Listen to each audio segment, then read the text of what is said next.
Bonjour, bonsoir chez vous, bienvenue sur notre chaîne, votre chaîne en Afrique et en diaspora, et j'espère que vous vous portez très bien là où vous êtes, en Afrique, en Asie, en Amérique, en Europe et partout dans le monde. Ok, on va repartir au Burkina Faso et plus précisément, on va visiter le voyage du capitaine, président et capitaine Ibrahim Traoré en Russie. Il avait fait un voyage en Russie le 9 mai pour répondre à l'invitation de Vladimir Poutine, qui est l'invitation qui servait donc à honorer de sa présence à la célébration de la commémoration de la guerre, de la victoire russe sur le nazisme lors de la Deuxième Guerre mondiale. Si vous suivez bien l'histoire, vous savez que la Russie a contribué beaucoup à gagner la guerre et la Russie a perdu un peu plus d'1 million de soldats dans cette guerre. Et la Russie défie Hitler et son nazisme à Stalingrad, si vous vous rappelez de la bataille de Stalingrad, ok? Et la Russie est sortie très affaiblie. On peut vous dire dans le temps, c'était pas vraiment la Russie, mais c'était l'Union soviétique. Et donc, c'est très important de se rappeler de l'histoire. Et la Russie, chaque année, célèbre donc la mémoire de ses héros, de ses fils et filles tombés au cours de la guerre. Et donc, le 9 mai était donc cette journée-là de célébration où le gouvernement russe a invité ses amis de par le monde. Et on a vu des présidents africains comme le président du Congo-Brazzaville, Denis Sassou Nguesso, on a vu le président de la Guinée-Bissau, on a vu le président, bien sûr, Ibrahim Traoré, on a vu le président comme Maduro de Venezuela, et plein de monde, et bien sûr, le président de la grande puissance de Chine, Xi Jinping. Et il y a beaucoup d'autres invités, on ne va pas citer leurs noms, tous leurs noms, mais nous, on va se focaliser donc d'Ibrahim Traoré. Alors, la vedette, bien sûr, africaine à cette cérémonie, on va sans conteste le dire, Ibrahim Traoré, parce que c'était le président africain qui a été invité, mais de quelle manière? Ibrahim Traoré a réussi donc un voyage privilégié où Vladimir Poutine a envoyé un avion spécifique pour le transporter donc de Ouagadougou vers Moscou, et cet avion était accompagné des avions de chasse.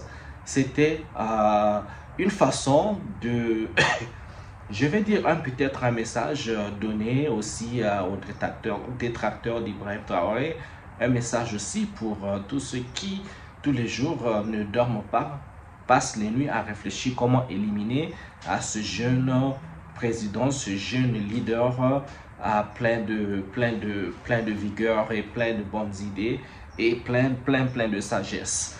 Alors, si c'est le message est celui-là, eh bien, les détracteurs doivent comprendre aujourd'hui que le lien qui va relier la Russie et le Burkina Faso est assez scellé. Et ce n'est pas un lien comme beaucoup les gens pourraient le dire, que non, on a quitté un maître pour un autre, que non, voilà, les pays africains quittent le maître qui était donc la France pour aller vers le nouveau maître, donc la Russie. Moi, je trouve déjà cette phrase assez insultante parce que dès le départ, la France n'a jamais été le maître de n'importe quel pays africain.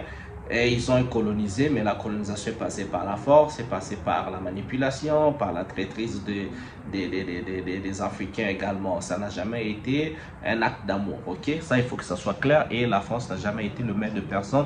Tout s'est fait par la répression. Donc, on ne quittera pas un maître pour un maître. Et les Africains et panafricanistes l'ont toujours dit que nous cherchons des partenaires, nous voulons nous engager dans des relations de partenariat gagnant-gagnant. Que chacun soit capable de développer son pays, que chacun soit capable de nourrir ses enfants, que chacun soit capable d'avoir accès aux bons standards de vie. Point. Il n'y a rien d'autre que ça. Le reste, c'est du blablabla. Et donc, Ibrahim Traoré, quand il est arrivé, il n'a pas perdu de temps. La cérémonie s'est passée. On aura le temps de faire plusieurs vidéos parce qu'il y a tellement de choses à couvrir. Et ici, là, on va plutôt décortiquer cette vidéo de Ibrahim Traoré. Vous savez, hein, il y a des rencontres publiques comme ça où les présidents se saluent, mais à un moment donné, chaque président rencontre le gouvernement russe pour donc échanger leurs plans d'avenir et surtout comment ils vont renforcer leur partenariat. Avec Ibrahim Traoré, ce que j'adore avec Ibrahim Traoré, c'est que c'est un bon communicateur. Il ne parle pas que pour parler et très rarement il lit sur un papier. Beaucoup de choses qu'il dit viennent de son cœur. Et il est dit, il est concis, il est clair, il est net. Il ne passe ni à gauche ni à droite, il n'est pas philosophique, il n'est pas dans des langages diplomatiques. Il faut appeler chien par chien et chat par chat. Il le dit, il sait ce qu'il veut. On va suivre cette vidéo-là dans cette salle donc, de conférence entre le gouvernement burkinabé et le gouvernement russe. On va entendre les discours des deux parts et on fait notre petite analyse. Ok. On est parti. Comment est-ce que les universités ici peuvent se dupliquer au Burkina Faso, notamment celles que j'ai visitées, et aussi il y a beaucoup d'autres universités dans le domaine des sciences. Comment on peut les dupliquer au Burkina Faso avec tous les laboratoires nécessaires qu'il faut pour former de manière pratique nos jeunes et que nous puissions être donc au cœur de notre propre développement. Donc c'est la demande essentielle que nous avons actuellement dans le contexte que nous vivons pour pouvoir transformer tout ce que nous avons sur place, produire beaucoup de choses nous-mêmes et que le Burkina Faso soit un hub où beaucoup de jeunes Africains vont venir et apprendre aussi la science. Parce qu'ici en Russie, vous avez d'éminents scientifiques et il y a eu beaucoup de savants que nous continuons donc d'étudier leurs œuvres. Et je pense que c'est un havre où nous pouvons soutirer la science pour nous développer. Ibrahim Traoré parle de la duplication de l'université, donc un modèle universitaire russe vers le Burkina Faso. Remarquez ceci, il n'a pas l'attitude, déjà vous le voyez, comment il est assis, comment il parle et comment il regarde la personne en face de lui. Et il est là pour faire en sorte que son pays soit capable de produire, soit capable de s'éduquer. Donc dupliquer une université russe vers le Burkina Faso, ça veut dire que c'est importer la connaissance. Parce que on comprend ici, le monde est fort, dans le monde des gens qui sont forts, ce qui fait la force de ce monde, c'est l'intelligence. L'intelligence est primordiale. Quand vous avez l'intelligence, vous avez des universités, vous avez des académies qui peuvent former des étudiants, pas seulement en théorie, mais il a même parlé de laboratoire, parce que dans le laboratoire, ça vous permet de passer de la formule chimique. Si vous dites, on vous dit, bon, écoutez, il faut résoudre une équation chimique. Si vous prenez le chlore, vous mettez avec l'alcool, vous mettez avec je sais pas moi quoi, qu'est-ce que ça va former? Une bombe ou bien ça va donner une bouillie, je sais pas moi. Ok?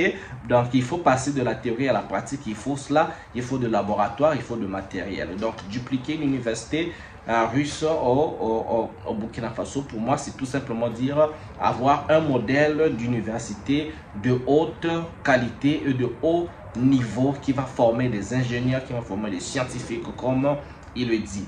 Et c'est ça qui va garantir l'avenir de l'Afrique. Quoi de plus clair que ça?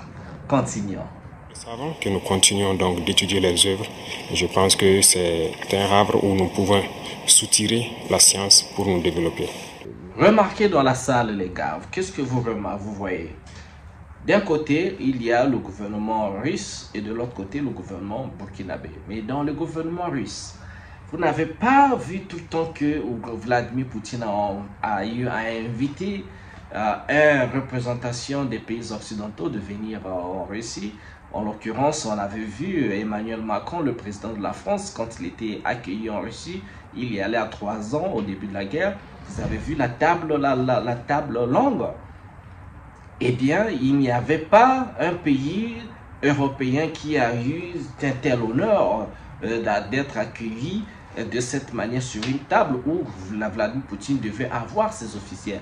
Et parmi les officiels que Vladimir Poutine avait en face du gouvernement burkinabé, il y avait le notoire Sergei Lavrov, le secrétaire des Affaires étrangères russe. Vous savez comment il est autant charismatique qu'il a. Il me rappelle ou bien le gars que nous avons au Mali, Abdoulaye Diop, Sergei Lavrov.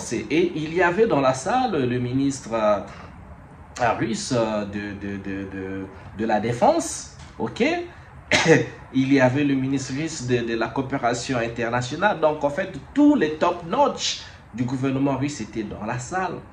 Et ça, ce n'est pas une simple rencontre. On va dire, bon, on va écouter ces gars du Burkina Faso qui sont... Non, non, non. Chacun prend les noms.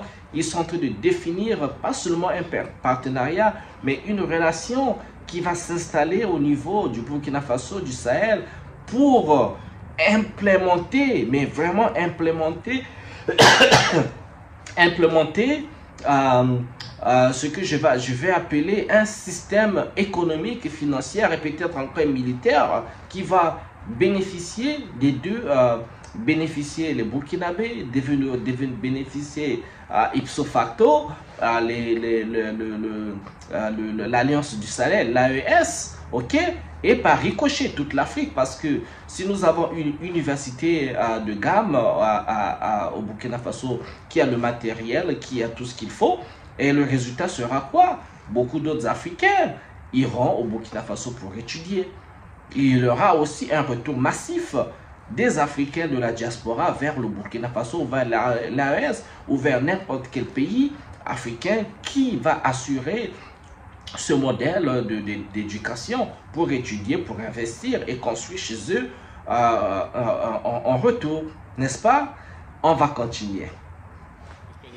Monsieur le Président, chers amis, nous sommes très heureux de vous voir et je veux tout d'abord, au début de notre entretien, vous remercier de votre décision de participer à la manifestation commémorant le 80e anniversaire de la Grande Guerre patriotique. Je me souviens de notre entretien constructif de 2023, lorsque vous vous êtes rendu dans notre pays pour participer au sommet russo-africain de Saint-Pétersbourg. Cette visite en Russie, lors du 80e anniversaire, reflète le caractère amical de nos relations. Je rappelle également la contribution dans la défaite de l'Allemagne nazie et de ses satellites. Plus de 30 000 habitants du Burkina Faso ont fait partie de la coalition anti-Hitler qui se sont battus aux côtés de la France auprès de Charles de Gaulle, du légendaire Charles de Gaulle. Aujourd'hui, ce qui nous unit, c'est la lutte contre l'extrémisme et le terrorisme. Il s'agit de restaurer l'ordre constitutionnel face à des groupes radicaux dans certaines régions du Burkina Faso. Au cours des 2 dernières années, nous avons fait des progrès importants dans le cadre de notre collaboration dans divers domaines. Fin 2023, après plus de 30 ans d'interruption, l'ambassade de Russie à Ouagadougou a été ouverte. J'aimerais dire que nos échanges sont encore modestes, mais ils augmentent et c'est une tendance encourageante et que nous souhaitons voir se poursuivre. Il s'agit de travailler au renforcement de nos relations économiques et d'échanges commerciaux. Je mentionnerai ce qui a été fait en octobre 2024 au cours des journées économiques du Burkina Faso en Russie. Une délégation a été accueillie avec le Premier ministre. Nous avons créé une commission intergouvernementale et à la fin de l'année dernière, nous avons créé aussi un groupe de travail. Nous allons continuer à aider votre pays dans la préparation et la formation de nouveaux cadres en 2024 et 2025. Le quota des bourses russes pour les citoyens du Burkina Faso va être multiplié par 2. 27 étudiants seront accueillis, 27 étudiants supplémentaires sur le compte du budget fédéral. S'agissant des relations culturelles, eh bien, à Ouagadougou, nous avons ouvert en 2024 la maison russe où est enseigné le russe. Nous avons aussi un potentiel de coopération en matière de santé. Le 24 et le 25 avril, Madame Popov s'est rendue à Ouagadougou. Elle s'occupe des conditions et de développement de laboratoires scientifiques à Ouagadougou. Nous souhaitons poursuivre ces efforts. L'année dernière, nous avons livré 25 tonnes de blé et nous souhaitons livrer d'autres denrées alimentaires. Nous enregistrons également une coordination de nos efforts sur la scène internationale avec le Burkina Faso. Nous avons également tenu des consultations avec les pays de la Confédération des pays du Sahel, comme en témoigne l'événement qui s'est déroulé en avril de cette année à Moscou. Je vous remercie de votre attention.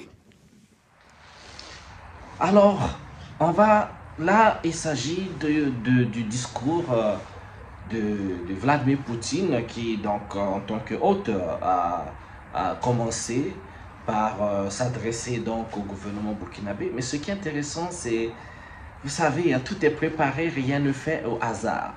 Vladimir Poutine a non seulement une très parfaite connaissance de son pays et dans son territoire, et quand je dis son territoire, je dis le territoire de tous les pays slaves qui constituent l'Union soviétique, mais aussi, il sait quand il accueille le Burkina Faso, il sait, en fait, il revisite l'histoire. N'oubliez pas que dans les années 60, la Russie avait aidé beaucoup de pays africains à accéder à cette indépendance en leur accordant des soutiens militaires, de renseignements et voilà, le soutien parfois financier. Et la Russie donc a contribué à voir ces pays-là devenir indépendants et la Russie n'a jamais colonisé un seul pays en Afrique. Quoique la Russie était présente au cours de la conférence de Berlin de 1884 à 1885, mais la Russie n'avait pas pris un seul territoire en Afrique. N'est-ce pas intéressant? Et dans les propos de Vladimir Poutine, vous remarquez qu'il connaît même avec chiffre exact que c'était pas seulement que l'Afrique a participé à la Deuxième Guerre mondiale, mais il a spécifiquement parlé du Burkina Faso. Il a donné le nombre d'hommes, jusqu'à 30 000 hommes, 30 000 Burkinabés qui ont participé à la guerre, donc à la libération du monde contre le nazisme. Et il a reconnu donc ce que la contribution du Burkina Faso à ces efforts de guerre, mais aussi il a rappelé ce que la Russie a déjà eu à faire avec le Burkina Faso, parce que cette coopération ne commence pas aujourd'hui. C'est pas avec Ibrahim Traoré que ça commence, mais ça a commencé il y a bien longtemps, ok, avant Thomas Sankara et pendant Thomas Sankara, et ça s'est arrêté un tout petit peu avec le traître Blaise Compaoré qui devint président après donc l'assassinat de Thomas Sankara. Et vous savez, les relations diplomatiques avec Ouagadougou s'est arrêté parce qu'il n'y avait même plus d'ambassade de la Russie à Ouagadougou. Et donc les relations étant arrêtées parce que le Burkina Faso était entré carrément sur le contrôle total de la France. Et Blaise Compaoré, un valet de la France. Vous avez vu, on sait tous comment est-ce qu'il a fini. On sait tous où il habite maintenant. Et c'est dommage pour lui, c'est dommage pour sa famille, dommage pour la mémoire qu'il va laisser derrière. C'est vraiment dommage, j'ai même pitié de lui.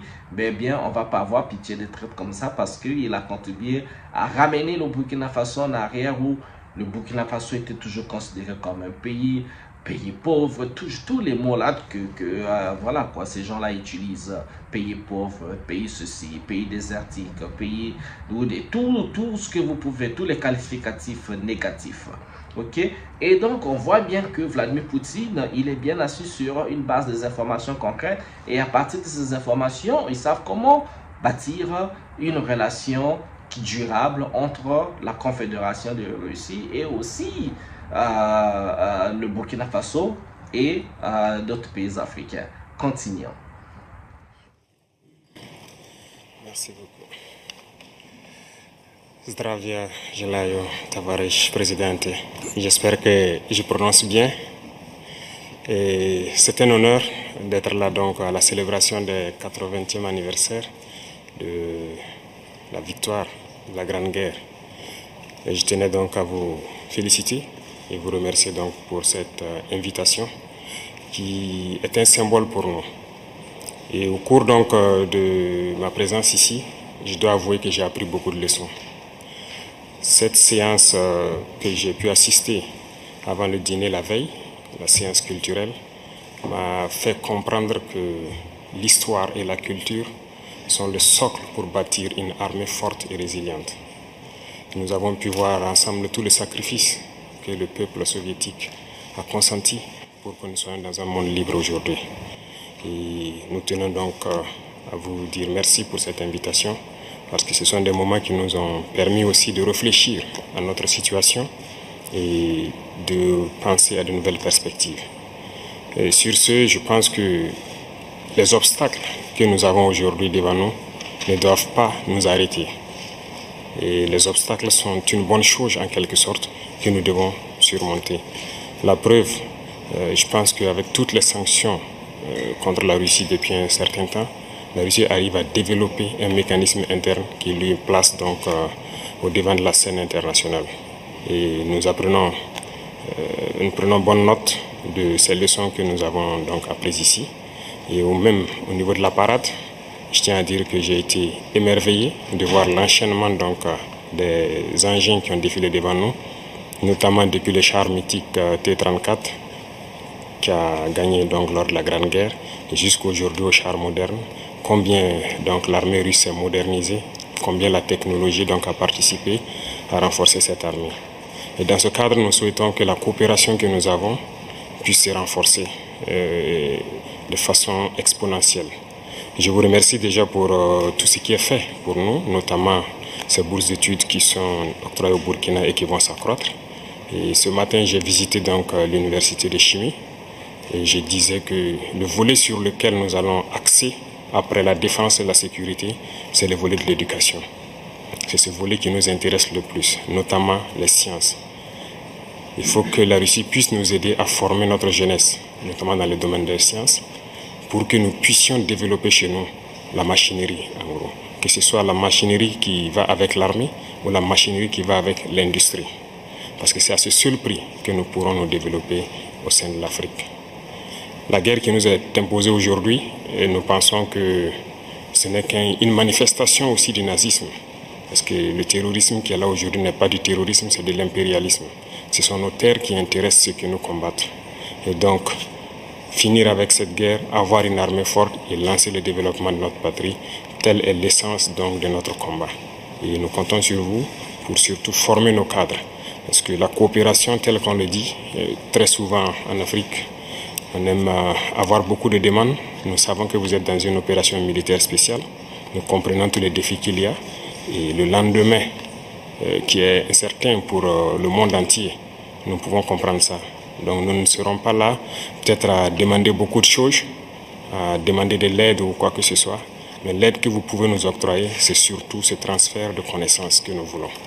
Et donc nous souhaitons avoir plus de bourses et voir dans quelle perspective nous pouvons nous-mêmes donner des bourses à nos étudiants pour étudier ici.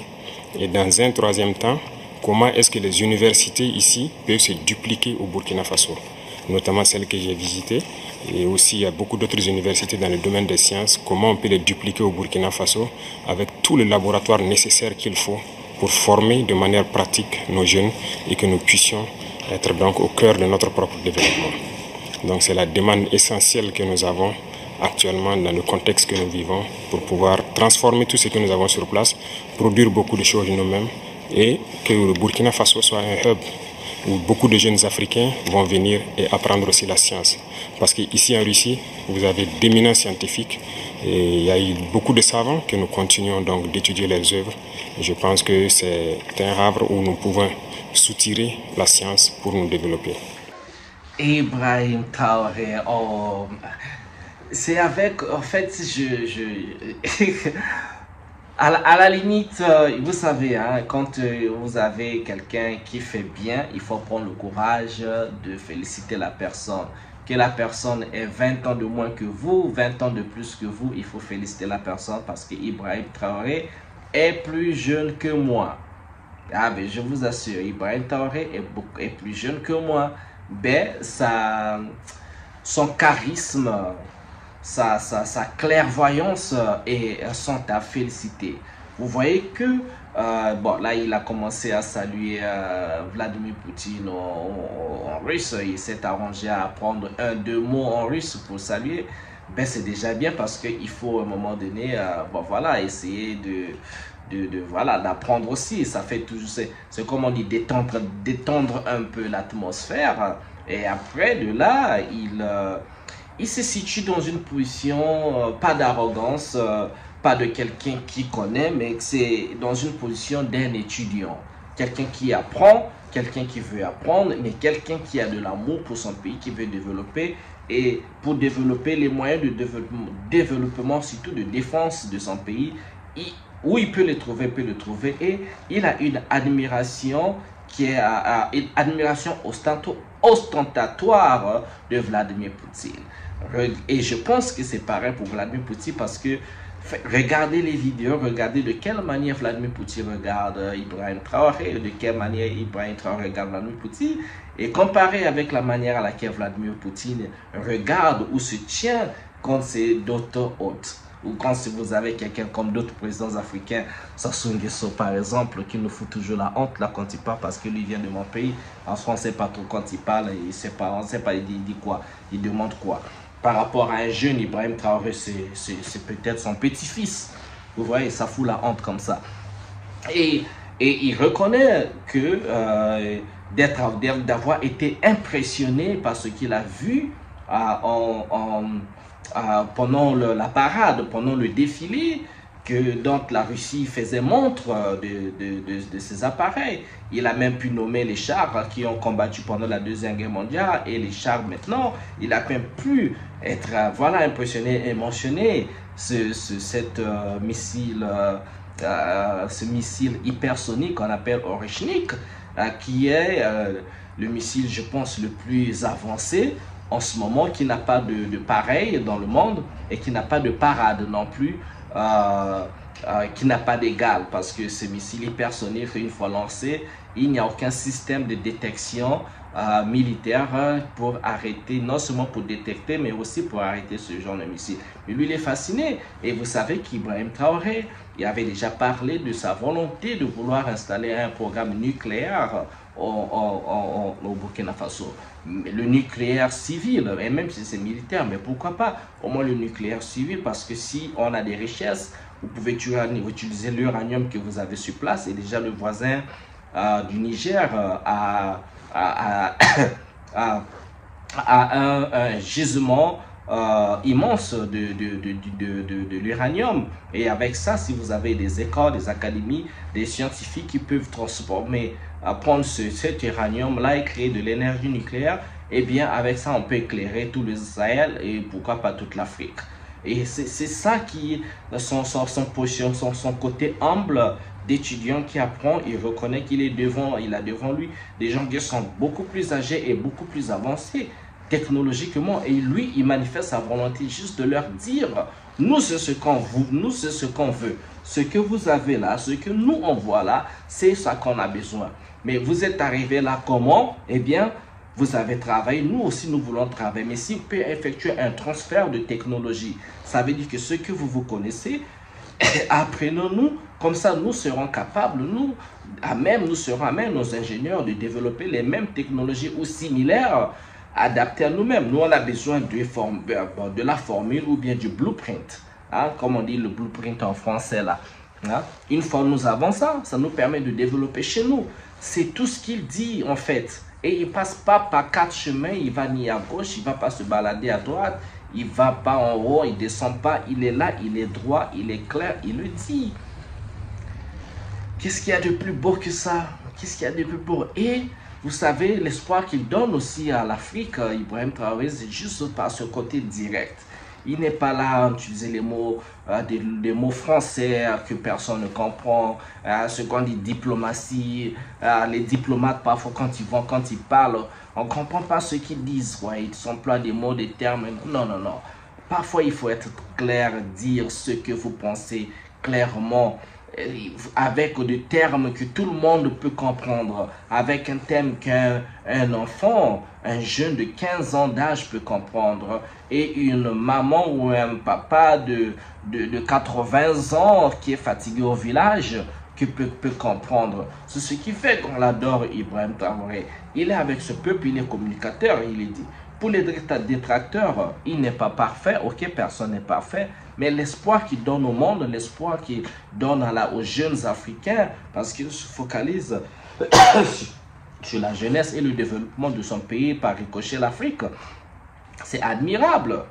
C'est très, très, très admirable. Et moi, je vais terminer ma vidéo pour dire ce que moi j'ai remarqué. Ibrahim Traoré n'utilise jamais le mot « moi ».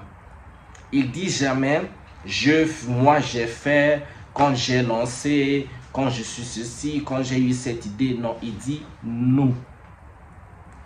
Nous, il dit nous, parce que ce qu'il fait, il ne le fait pas seul, il se fait avec ses compagnons, avec ses ministres, avec ses généraux, les colonels, tout, il le fait nous, il reconnaît nous, parce que dans ce combat, il n'est pas seul, il ne mène pas ça seul, il n'est pas mégalomane, il n'est pas égocentrique, il n'est pas quelqu'un qui veut se faire, se la taper, mais il dit nous, parce que dans le nous, il y a tout le monde, il y a lui, il y a tout le monde. Et c'est un conseil aussi en passant, quand vous voulez vous engager dans un business avec une personne, dès que la personne commence à employer le mot « je », moi j'aimerais, je vais faire ceci, moi je, comme on dit, quand on disait quelqu'un, le moi est haïssable, évitez de faire le business avec cette personne.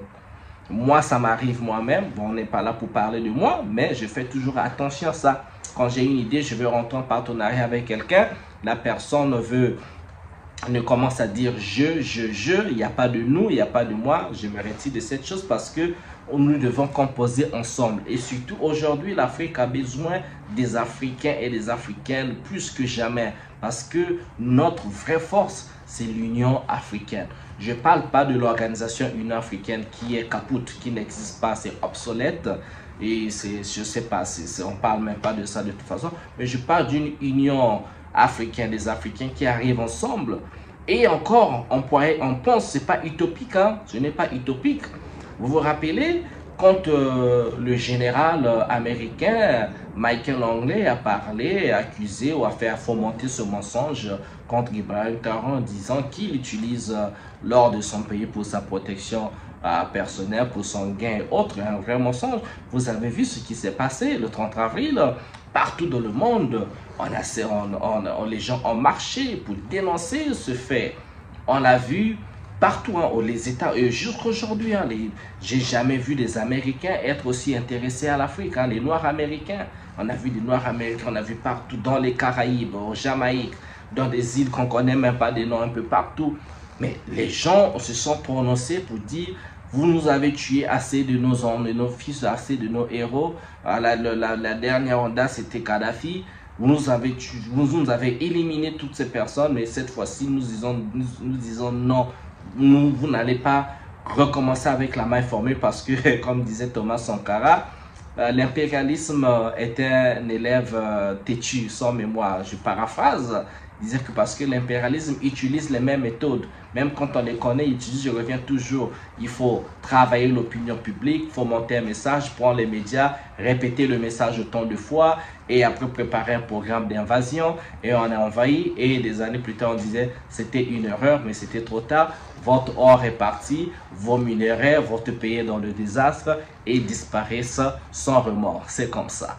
N'oublions jamais ça et je vais finir s'il vous plaît. Lisons l'histoire, connaissons l'histoire depuis l'Antiquité. Il faut connaître l'histoire parce que, je répète, Thomas Sankara l'a dit, l'impérialiste ne répète que les mêmes formules parce que nous semblons être amnésiques. Je vous remercie les gars, on se retrouve à une prochaine vidéo. Laissez les commentaires, partagez et mettez les j'aime comme ça. On partage pourquoi? Eh bien pour que le message, nos messages portent un peu plus. Il y a plein de gens qui font des vidéos, mais ça ne suffit pas. Il faut que les gens connaissent, partager avec vos familles, partager,